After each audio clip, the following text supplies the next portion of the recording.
Assalamualaikum. Halo pionir. Semoga Anda semua selalu dalam keadaan sehat, dan juga dilancarkan rezekinya. Amin ya robbal alamin.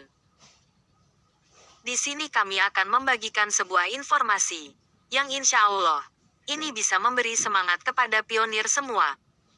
Ingat, jangan di-skip-skip videonya, agar Anda semua mendapat pemahaman yang jelas, dan tidak membingungkan.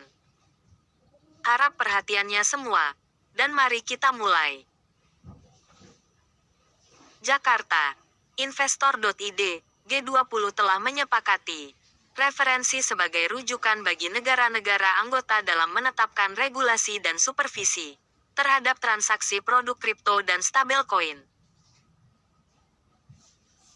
Referensi tersebut akan dikeluarkan pada pertemuan G20 Finance Ministers and Central Bank Governors FMCBG keempat, yang dijadwalkan berlangsung di Washington, 12-13 Oktober tahun 2022 mendatang. Deputi Gubernur Bank Indonesia, BI, Dodi Budi Waluyo menyatakan, referensi tersebut akan menempatkan kripto dan stablecoin sama dengan produk keuangan konvensional yang juga memiliki risiko. Karena itu, kripto dan stablecoin perlu diatur dan disupervisi. Ini adalah same bisnis, same risk, dan same regulation. Pesan itu nanti yang disampaikan, ujar dia dalam konferensi pers di Jakarta, Senin tanggal 3 Oktober tahun 2022, malam. Menurut Dodi, terkait masalah kripto ini, semua negara anggota tidak menginginkan yang disebut dengan unback kripto. Ini adalah kripto yang tidak memiliki kolateral. Tetapi, mereka bisa menerima, belum seluruhnya, back kripto yang sering disebut sebagai stablecoin. Stablecoin ini sudah menuju kepada Central Bank Digital Currency CBDC, jelas dia. Representasi aset kripto dalam ilustrasi ini diambil pada tanggal 24 Januari tahun 2022. Foto Reuters Dado Rufik Illustration. Stablecoin adalah aset kripto yang dirancang memiliki nilai yang sama dengan aset tertentu. Contohnya mata uang dolar AS, atau komoditas lain seperti emas untuk menjamin kestabilan harganya. Pada banyak stablecoin yang populer, harganya stabil karena pembuat stablecoin menjamin pengguna dapat mengkonversi stablecoin 1:1 dengan mata uang atau aset asli. Menurut Dodi, perluncuran referensi kripto dan stablecoin yang menjadi bagian dari pembahasan presidensi G20 Indonesia. Jalur keuangan atau finance track itu akan memunculkan kewajiban bagi otoritas untuk menyupervisi dan mengatur keduanya. Artinya boleh saja otoritas melakukan transaksi kripto berdampingan dengan produk keuangan tradisional. Tetapi perhatikan risikonya, perhatikan aturannya. Dan ini nanti akan mulai menjadi referensi kita. Saya rasa OJK, Bapepti juga akan mengacu untuk aturan yang baru nanti dalam konteks kripto ini, papar Dodi. Ia menggarisbawahi, setiap negara memiliki pandangan sendiri terkait kripto. Ada negara yang bisa menjadikannya sebagai alat pembayaran, tapi ada juga yang tidak memperbolehkan. Tetapi intinya sama, dia punya risiko, punya bisnis dalam konteks keuangan. Oleh karena itu, aturlah dia. Nah, aturannya masing-masing negara bisa berbeda, ucap dia. Sedangkan dalam konteks Indonesia, Dodi menegaskan, Indonesia tetap tidak mengakui dan tidak memperbolehkan kripto digunakan sebagai alat pembayaran. Oleh karena itu, penyelenggara jasa sektor pembayaran PJSP juga tidak boleh melakukan settlement terhadap transaksi dengan menggunakan kripto. Itu sudah clear, tandas dia. Sebelumnya, Deputi Gubernur BI Juda Agung mengungkapkan, saat ini terdapat 20.000 jenis aset kripto di seluruh dunia, bahkan jumlah ini masih berpotensi bertambah. Perkembangan yang pesat ini tidak terlepas dari perkembangan teknologi yang kian pesat di saat pandemi COVID-19. Saat ini, ada lebih dari 20.000 jenis kripto pribadi mata uang di seluruh dunia.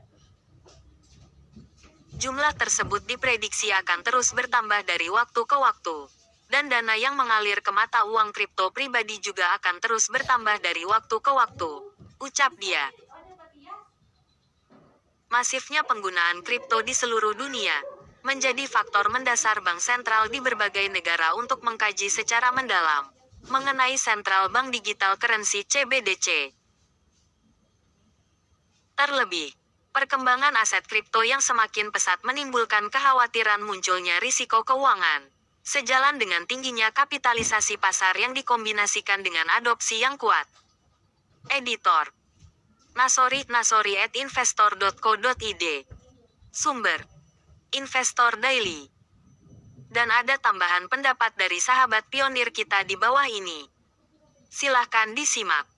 Yesi Naltat. Karena Indonesia terlalu banyak pelaku yang tidak siap dengan hadirnya perubahan bagi rakyatnya. Why?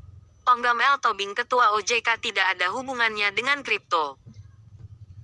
OJK itu menindak perusahaan atau sistem yang menggalang dana konsumen. Dan gak ada sangkut pautnya ke kripto. Bapeti lah yang berhubungan dengan kripto. Tapi, jika Bank Dunia IMF bekerja sama dengan seluruh bank yang ada di seluruh negara, OJK mau tidak mau mengikuti regulasi yang ada secara global. Tidak ada penolakan. Dampak krisis ekonomi besar terjadi pada tahun 2023 mendatang. Maka tiap negara harus mempersiapkan segala aset, percadangan, pertabungan, yang sudah saya jelaskan kemarin itu sangat berfungsi sekali. Kita termasuk pioner sudah bersyukur turut andil dalam mengambil kesempatan di mana Pi Network juga dibahas oleh rapat G20 12-13 Oktober pekan Minggu mendatang. Secara global Pi Network sudah membuktikan list perdata yang bisa diberikan ke semua bank-bank yang terkait, agar bisa diterima oleh semua kalangan masyarakat termasuk ke pemerintahan. Masa kian negara lain nambang, pemerintah Indonesia nolak mengeluarkan UUD regulasi aset pertukaran koin Pi Network. Pasti saat rapat banyak pejabat bisik-bisik koinmu berapa? Sudah nambang Pi kah? Sudah KYC kah? Sudah masuk saldo AVB available balance?